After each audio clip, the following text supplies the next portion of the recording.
Welcome back to Light the Fuse, the only Mission Impossible podcast that really gets after it on Twitter. Just gets after it.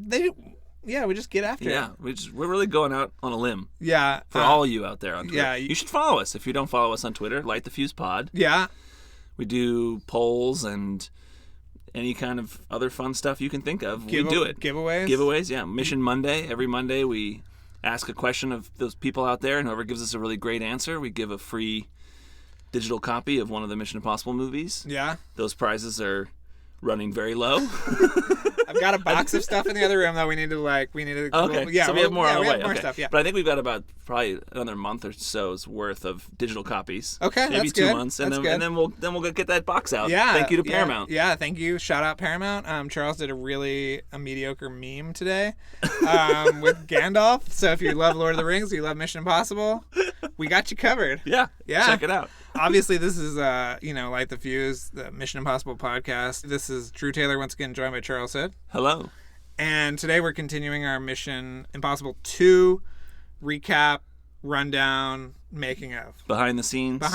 Everything you ever wanted to know. And you had some facts that you let slip through the cracks last time. Yeah, Okay. I feel like last week, just because now we're going to get into post-production, but before we do that, just wanted to just say that Lizzie Gardner did the costume design for MI2.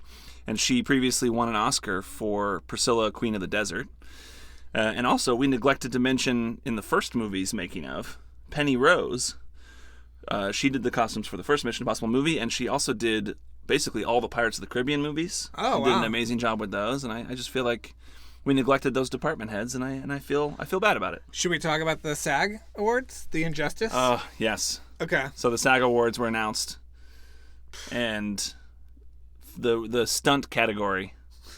The only major awards that have a stunt category. Yeah, kudos to SAG for having a stunt category. Thought the Fallout was a lock. Yeah, but Black Panther won, and we're still reeling. Yeah, here.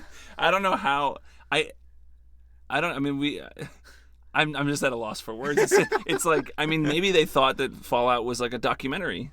That's true. And it was just following Ethan Hunt and his IMF team, and they didn't realize those were actors and stunts because it was just too real. Yeah, I understand wanting to give Black Panther a lot of love. It ended up taking home the top prize last night as well. Yeah, no, it's ensemble. a great movie, But stunt-wise, come on. Yeah. There were no animated rhinos in Fallout. There was I think Black Panther maybe had a guy on a car at one point. But then I think at least some of that sequence was also CGI. Yeah. Like a CGI guy on a car. And it's like, come on, voters, what are you doing? Yeah. Well, shout out to Wade and his team. Yes. And of course, Tom Cruise and the other actors. Yeah, for putting it out there. But that motorcycle driver for Ilsa. Oh, yeah. She was great. It's just unbelievable work. We recognize it. And we know that the Light the Fuse fans and the Mission Impossible fans, everybody out there. I really feel like this is an injustice. No, it is. And what's really frustrating is the Oscars don't have a stunt category. That's crazy. All right. Well, let's talk about Mission Impossible 2. Charles is spiraling right now. So we're going to get into editing first off. Yes. So Wu says that he always agreed from the very beginning to make the movie PG-13. And we love opening title credits and that whole aspect of this franchise. The opening plane crash was originally going to cut right to the fuse being lit. But Cruise didn't think that was exciting enough, so they cut to the rock climbing instead and did the fuse after. It's interesting to think a plane crash, not as exciting as the rock climbing. What do you think? It makes sense, like the explosion of the plane would go to the lighting of a fuse. Yes. It makes sense. But Cruise, I guess, felt like it just didn't quite... Maybe he wanted to see the real Ethan Hunt before we went into that title sequence. Yeah. But there's really not much of a title sequence in 2. No. As we've talked about a lot. Yeah, and as we just talked to the Filmograph guys. Yes, which that interview will be coming in the next few weeks. And they said the scene preceding the title sequence always dictates sort of the feeling of the title sequence. Right. I don't know what Tom Cruise being on a mountain has to do with that the title sequence, but... Right. I don't know. Well, anyway...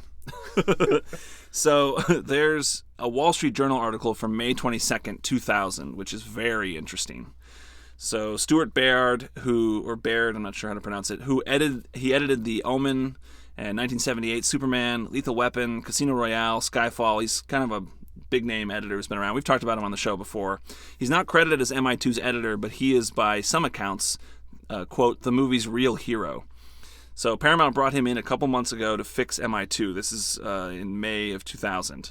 So this is like right down to the wire. Down to the wire. Here's a quote from Hans Zimmer. Personally, I felt the movie was stuck. We were going in so many different directions that it was great to have a clear vision coming in. Hans Zimmer credits Stuart Bayard with restoring the emotional center to the movie, partly by lengthening romantic scenes between Cruise and Tandy Newton. Zimmer also says Bayard tweaked a hellacious shootout scene by replacing the exploding sound of guns with music and focusing more on Cruise's balletic moves and the effects of the violence, such as shattered glass rather than bloody bodies. Tom Cruise is the one who called Bayard to get him on the project, and by early May, after he had worked on the movie for 11 weeks along with 2 additional hand-picked editors, Bayard had cut close to 40 minutes of footage out of the movie. He also massaged the movie down to a PG-13 rating from the initial R it was assigned by the MPAA. Bayard says in a statement, quote, I was an extra pair of hands brought in to help with an accelerated post-production schedule. I collaborated with the existing editing team, and together we worked to fulfill John Woo's amazing vision. Anyone who sees MI2 will see his distinctive filmmaking style stamped all over it. End quote. So Bayard is known for fixing a lot of movies. Back then he had fixed Scrooged, the Richard Donner, Bill Murray movie, and he did Kevin Costner's and is it Kevin Reynolds? Yeah. Robin Hood, Prince of Thieves. There's a producer on the Robin Hood, Prince of Thieves, John Watson. He said in this article, quote, Stewart had to do more on MI2 than he did on Robin Hood. Wow. End quote. Stewart directed a Bond movie too, didn't he? No, he didn't. Did he? No. No, I think he just edited. I think he edited Skyfall and Casino Royale. But he directed Executive Decision. Oh, he did. Yeah, I didn't know that. Yeah. So it's interesting that one of the big things is that it was actually assigned a R rating. Yes. And he had to undo it. Yeah, and as Woo had said, he knew he had to deliver a PG-13, but had he ever done it before? Maybe he just didn't know how to deliver a PG-13. Yeah, that's true. Yeah, that's really interesting. It also is weird that he was the one that cut out the gunfire, because you remember that scene in Face Off where, where you it's know, over the rainbow. Over the rainbow, yeah. Yeah. Which is a great sequence. Maybe he took that as an inspiration and was like, "Oh, we should do that here as well." Yeah. In MI2. Yeah, maybe. Yeah. I don't know. I would love to see the hard R cut. The 2-hour, 40-minute, or is it 3-hour cut? Yeah. I would love it. Speaking of music, the film's original score was composed by Hans Zimmer, who you just quoted, and features vocals by Lisa Gerrard. In that same year, they had their great score for Gladiator come out. Yeah, same month. Same month. Wow. Yeah, right? that's They were interesting. Both May 2000. Yeah. It's interesting to think of both of those movies coming out at the same time. Very different movies. In addition, the film includes contemporary music, such as Limp Bizkit's rendition of Lalo Schifrin's Mission Impossible theme entitled Take a Look Around. Why do you think they retitled that? I don't... Well, I guess there are there lyrics. There are lyrics, oh, I there think, are. in it. You know any of the lyrics? I don't. We should study up. Yeah, we'll do it. As well as Metallica's I Disappear. Now, this is our favorite fact, is that I Disappear was the song that kicked off the Metallica lawsuit against Napster, which ended up bringing down the whole thing. Yeah. There's also a Metallica music video, which features references to the crop duster sequence in North by Northwest. We'll put that up on Twitter so you can see that. Yeah. You know, hopefully we don't get sued. I mean, we've already got one lawsuit going. Yeah. Yeah, who knows? And then during the rock climbing scene, Zap Mama's remixed version of Aiko Aiko plays on the soundtrack. And that is a reference to Cruise's movie Rain Man, in which a modernized version of the song, also Aiko Aiko, is played. That's a based on a 1953 Mardi Gras song called Giacomo. The Rain Man version actually reached number 14 on the American charts in 1983. Oh, wow. The year of our birth. The year of our birth. You ever revisit Rain Man? My wife was watching it recently. And I was just watching a few scenes here and there. Cruise is amazing in that movie. Yeah. It's obviously, you know, the showier role is Hoffman, and he won the Oscar, I think, for that. Right. But you have to realize that the Cruise role is so much harder. Right. He's a real dickhead for most of the movie. He is. I think it's the harder role to play, and he does it. I mean, he's amazing. I just was getting pulled in. I was doing other stuff, but she was watching the movie when she wasn't feeling well, and I was watching, and I was just getting pulled into Cruise and how great he is on Vudu. Oh, okay, great. So next we get into the visual effects. And Richard Urasich, who was visual effects supervisor on Blade Runner and Close Encounters of the Third Kind, served in the same role on MI2. Also, Mannix Entertainment, which created the bullet time visuals in The Matrix, did several major action sequences for the movie. But obviously no bullet time in MI2, but interesting nonetheless. Again, crazy to think about those being concurrent productions or whatever, almost. According to a May 23rd, 2000 article in The Hollywood Reporter, there are 340 digital shots in the film.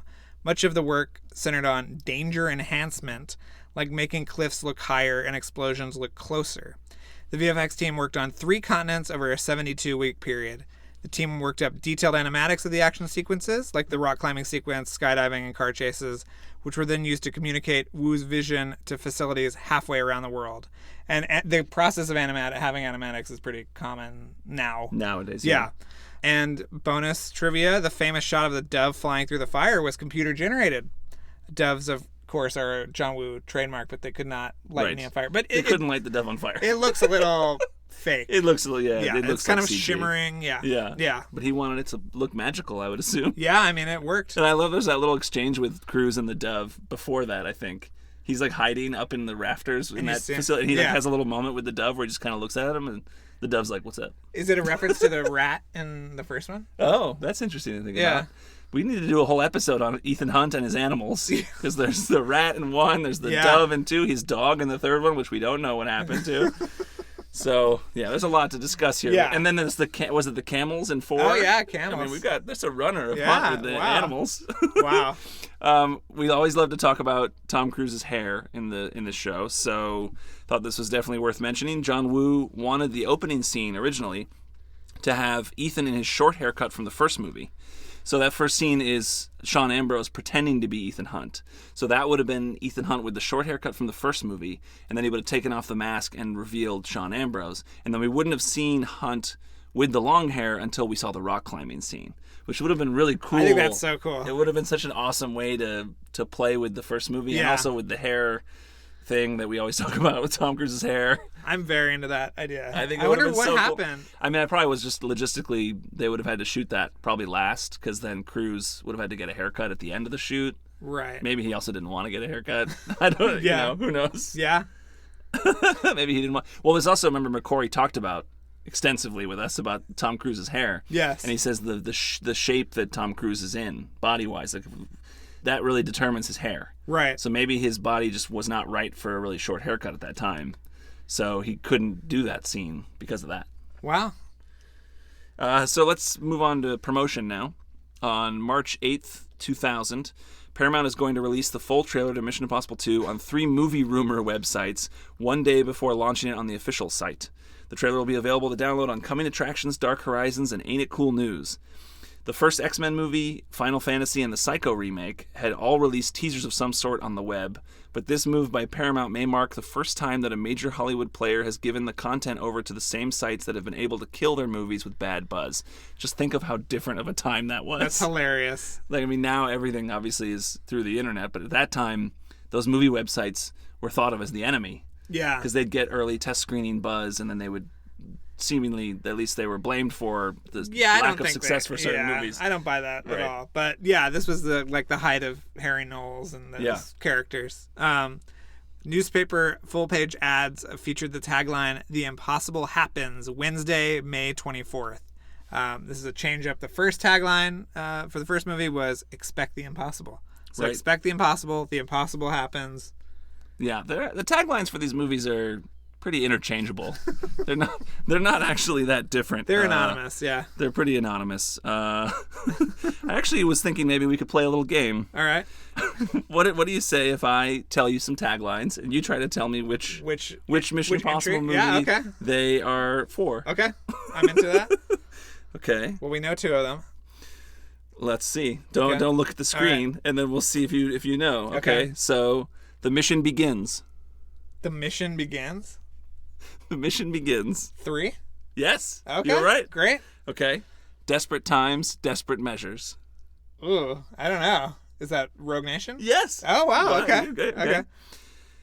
No Plan, No Backup, No Choice. I'm going to say that's Ghost Protocol. Yeah? Okay. Yeah. All right. So now you're going to get them all. So, all right.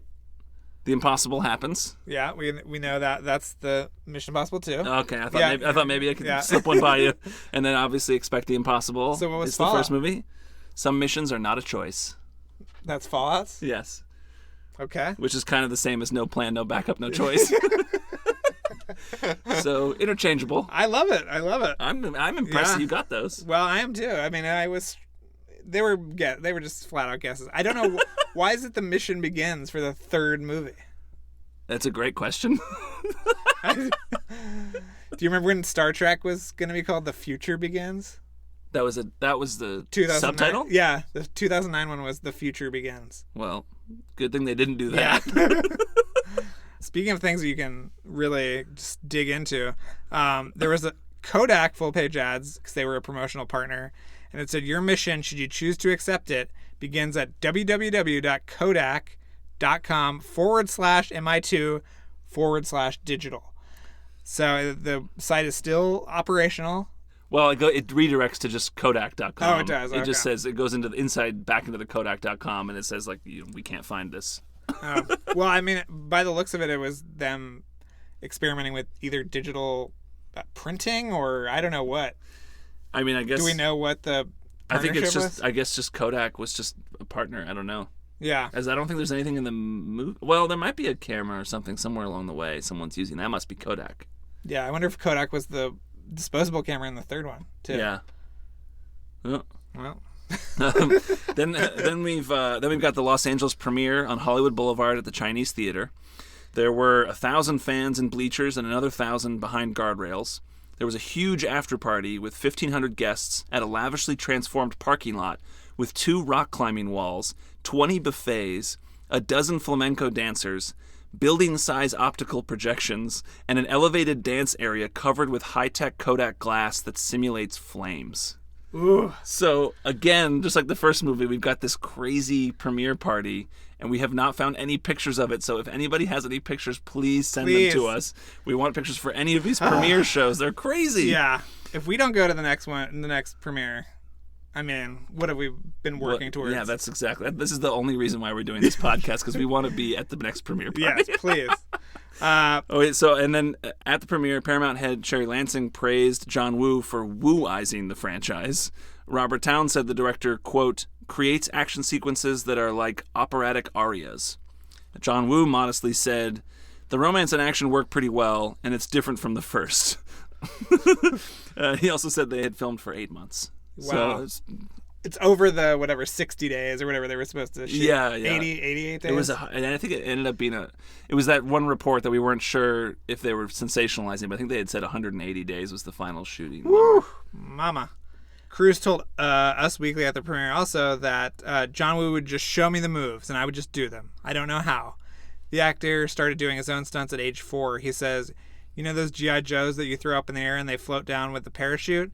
I tore a sheet off my bed and got a string from my father's tool chest. I jumped off the roof when my mother wasn't looking and lay there in the mud for about a half hour, stunned. So this is a compulsion for him. Yeah. From the beginning. And this is really the first one we talked about where he really is into doing his own stunts. And yes. Putting it all. I mean, he did do the screen. fish tank in the first movie. Yeah. But this was the first really big. These stunts are crazy. Yeah, really life-threatening stunts. So, original composer Lalo Schifrin was at the event with his wife and son. And just nice. as a random aside for you, because you're a PTA super fan, Paul Thomas Anderson, who had just directed Cruise and Magnolia, was there at the premiere as well. Oh, that's very nice. So, this is all the more reason why we need to get to one of these premiere parties. I know, just to chat with PTA. Yeah. So then on May 31st, 2000, in Time Out London, John Woo says, quote, I thought the first Mission Impossible movie was just so cold. You never got a chance to see Tom Cruise smile. Really, it was just so very cold, end quote. Then he goes on and says, Tom told me to forget about the first movie. He said what he wanted was a John Woo movie, and I think that's what I gave him. At least 75% anyway. The other 25% belongs to Robert Towne and Tom Cruise. And then there's this quote from Cruise in the production notes. It says, John Woo is unbelievable. He's taken the concept of Mission Impossible and turned it into mythology. His action has a combination of reality and surrealism that makes the emotion in his pictures very real. Now, what I want to say about these comments about the movies, and especially in the production notes, they clearly had no idea what this movie was going to be until very late. So it's really interesting to me that they right, 'cause Zimmer put it out there. Yeah, and Zimmer had said that they had focused the movie more on the romance late in the edit. Right. So Yeah. I guess these were just educated guesses. I mean, it sounds like the movie was finished like minutes before that premiere. Right. Well, we hope to get Stuart on this show at some point. It'd be great to talk That to would be him great, yeah. and the other editors who worked on the movie as well. Yeah. So now we're in the release of the movie. Yes. So on opening day, Mission Impossible 2 made $12.5 million from 3,653 screens, making it the fourth biggest Wednesday debut of all time and the largest theater count ever. So ever in movies? At that time, yes. That is a lot. That's still At a that lot of point, screens. Yeah. Because now movies are like in 5,000 screens, right? Yeah, but it's also like digital technology. Like these were prints that were made. Right, that's that, you true. know, so that was a huge undertaking. So it had a 91.8 million 6-day total, and the Memorial Day weekend total was 70.8 million, making it the second biggest 4-day opener ever, behind The Lost World Jurassic Park. It ended up being the highest-grossing movie of the year 2000. I don't know. I think it's the only Mission Impossible movie to be the highest grosser of the year. Yeah, I would assume. Do you remember when? I remember having a lot of connection between Mission Impossible and Memorial Day, and it being like the start of the summer season. Even the third movie, I think, was released in May too. Yeah. So it was like they broke that pattern with Ghost Protocol, coming out in December. Yeah, but yeah, the first movie that was like 13 years old when that movie came out, and it was like Memorial Day, Mission Impossible. It was also like, this is the start of the summer season. Now summer starts like it's Valentine's Day. Well, I mean, we've got like Battle Angel Alita is this weekend or next weekend. You know, it's like there's no, it's not special like it used to be anymore. Yeah, there's not a difference now. Like it's just the summer season is almost all year round. Yeah, which is kind of a bummer, but yeah. So at the time of the release, the second movie was kind of better received than the first one by critics. Really? I mean, or maybe even, but it's just, at least the reviews I was reading, it seemed like the critics were sort of bashing the first movie for the same old being too complicated, and they were saying this one's just some fun. And it's weird to me that now, obviously, everybody kind of shits on the second movie. Right. And at the time, critics were actually not that mean to it. And it's just over time really, I think, lost its luster. Well, when we do the third one, it'll be interesting to see if those reviews are responding to the second movie. Right. If there's a pattern. Yeah. And we are going to do episodes about the critical reaction to each movie and really pull some quotes from great reviews and great critics. And hopefully to get some critics on the show as well. We've talked to some that we're going to hopefully get on at some point. Yeah.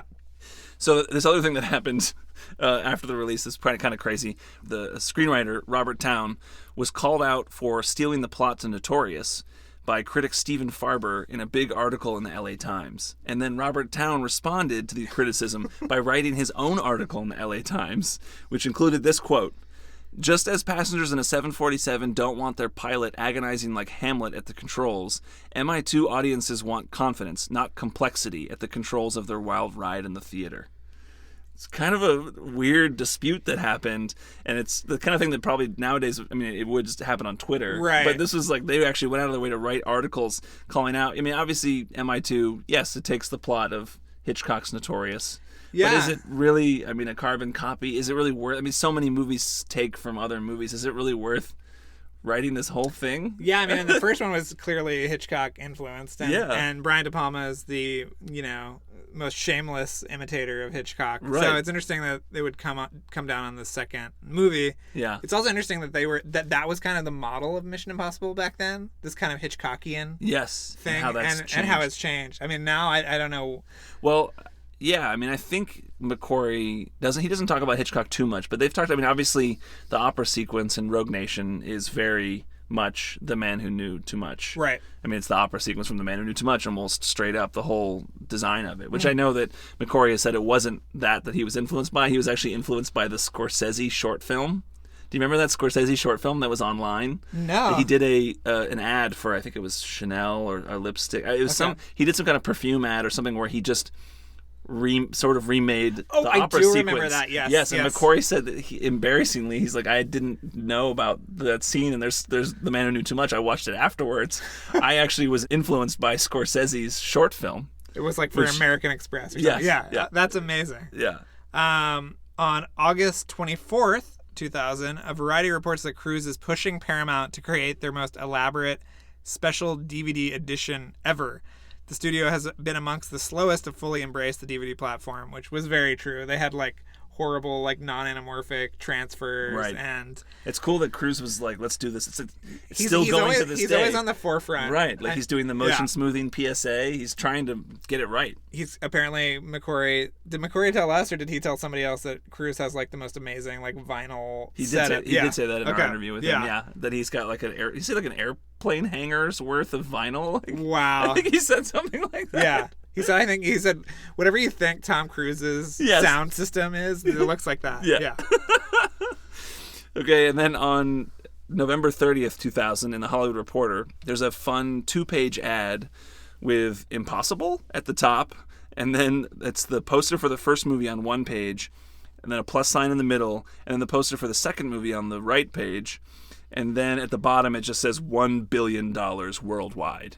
So it was like Paramount putting out an ad to show that the first 2 Mission Impossible movies combined made $1 billion worldwide, which is still pretty impressive. Pretty impressive. Although Fallout made almost $1 billion worldwide on its own. Yeah. Yes, but it's kind of a cool little ad. I wish we can't post it. Unfortunately, it was from this library that doesn't let us do that. But Right. It was a really cool ad that I wanted to share. And just as a random note, Wu says in the commentary on the Blu-ray, so Cruise did end up eventually getting his way, and it's a very tricked out Blu-ray disc, that it's the first movie he's ever made with a happy ending. He says he usually makes tragedies, and this time he was happy to have a happy ending for once in his life. Is that true? Does John Woo really never had a... I mean, Face Off has a happy ending. I think it's happy.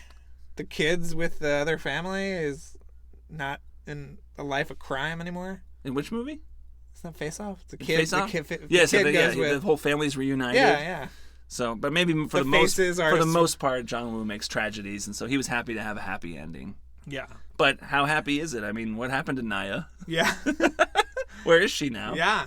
Unclear. It's not quite happily ever after. No. Will she be back? I mean, we did a poll on Twitter asking people who was their favorite IMF team member that they wanted to see come back. And Jeremy Renner won. We didn't have Naya on that, and there were a lot of write-in votes for Naya. wow. My explanation was that she's not an official IMF team member. That's why she wasn't in the poll. Well, we should do but a people poll. want her back. Yeah, we should do a poll of like, let's be honest, like female characters have kind of disappeared more readily than male characters. Yes. So well, Paula Patton got second okay. in the poll, which I was happy. She got my vote. Okay. And I think Maggie Q was third. Okay. So that's good. And then I think Jonathan Rhys-Meyers was fourth. And they only allow you to choose 4. Yeah. You're not too excited about Nah. Jonathan Rhys-Meyers. What did he I mean, bring- I'd love to have them all come back. What but, did he bring But to if the I had team? to pick anybody, I would say Paula Patton, Maggie Q. Yeah. And of course, I'd love to see Renner too. But What if she grew out to be like what if she was like a MI6 operative or something? She was like she joined some other agency. yeah, and she since was then? like a head Yeah. person. I just loved the initial idea for MI2 when Cruise went to get her. It seemed like they were recruiting her because she was a master thief. Yeah. And they needed her for that. And then it turns out it's just that he finds out that it's just because she's the ex-girlfriend of Sean Ambrose, and that was kind of a bummer to me. Like, it would be cool if they brought her back because she's such a master thief. Yeah. They need her for that skill. That Yeah, would be especially cool. if Cruz gets back into his job of being a low-level security agent. He was the head of security for some rich guy Yeah. in Spain, right? Yeah, Villa Security or whatever. Oh, yes. MI2. I also wanted to bring up something random. There's a little transponder chip that's lodged into Naya's ankle in MI2. They use it to track her, and it looks pretty much exactly like the transponder chip in Fallout that they used. You know, it's in Solomon Lane's neck, it's in Henry Cavill's neck, it's in Ethan's neck. It's just a very similar transponder chip. There's a lot of I don't chips. know. Maybe maybe it's just that transponder chips can't look too different from Yes, each other. that's true. But I just wondered if McQuarrie was doing just a little reference to MI2, maybe. We will have to ask him next time we talk to him. I mean, he claims that that him hanging off the side of the rock at the end is not an MI2 reference. Right. So he'll probably be pretty slow to cotton to that one. Yes. And so we're still hoping. Actually, I do have an appointment now for looking at some of those old MI2 scripts. Ooh. So if they are actually, in fact, there at this library, then we will be talking more about those at a future date. Yes. Also want to make sure we plug our Robert Elswick interview. Yeah. Now that we've revealed that we talked to Oscar winner Robert Elswick, who shot Ghost Protocol and Rogue Nation. He's got a movie coming out this Friday called Velvet Buzzsaw. Right. Yeah. It's on Netflix. He had done previously with Dan Gilroy, the director, he did Nightcrawler, which is a great movie and has amazing cinematography. And Roman J. Israel, which neither of us have seen. Yes. Yeah. We have not seen that, so... But you could see it if you want.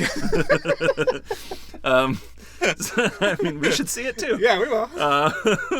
Anyway, we're very excited. Elswick was very forthcoming about a lot of things. Was really amazing interview. Really funny guy. Very humble. So we're looking forward to releasing that to you guys. It'll be fun. There's some new stuff that neither of us had heard as well. Yes. So we're very interested to see what you guys think about that. But he obviously is a huge part of the franchise, having shot 2 movies. Yes. Which no one else has done, right? Right. No. We'll see with the next 2 movies. Yeah.